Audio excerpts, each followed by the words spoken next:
prinsip, pendekatan dan kebijakan pembangunan dan pengelolaan pemerintahan yang telah kami sama-sama jalankan di Jakarta selama ini dapat menjadi gambaran, dapat menjadi tolak ukur atas apa yang akan kita lakukan di masa depan.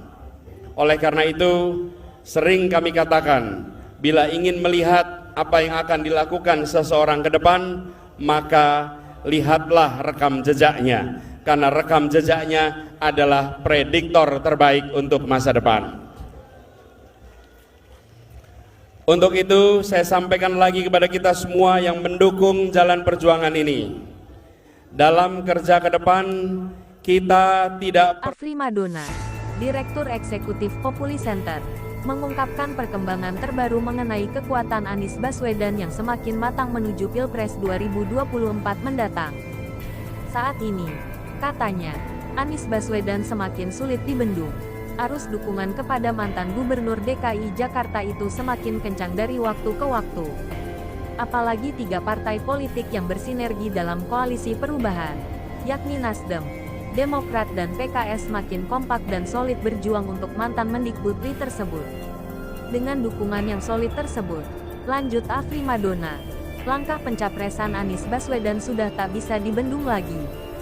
Kuatnya dukungan 3 partai politik tersebut, katanya, sekaligus menepis banyaknya rumor yang menyebutkan bahwa Anies Baswedan tak akan mampu menggenggam tiket capres pada pemilu 2024.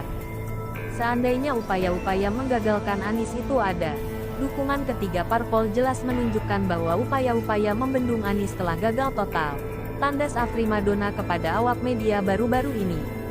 Dengan demikian, lanjut dia, potensi tiket capres yang diperoleh Anies Baswedan semakin besar.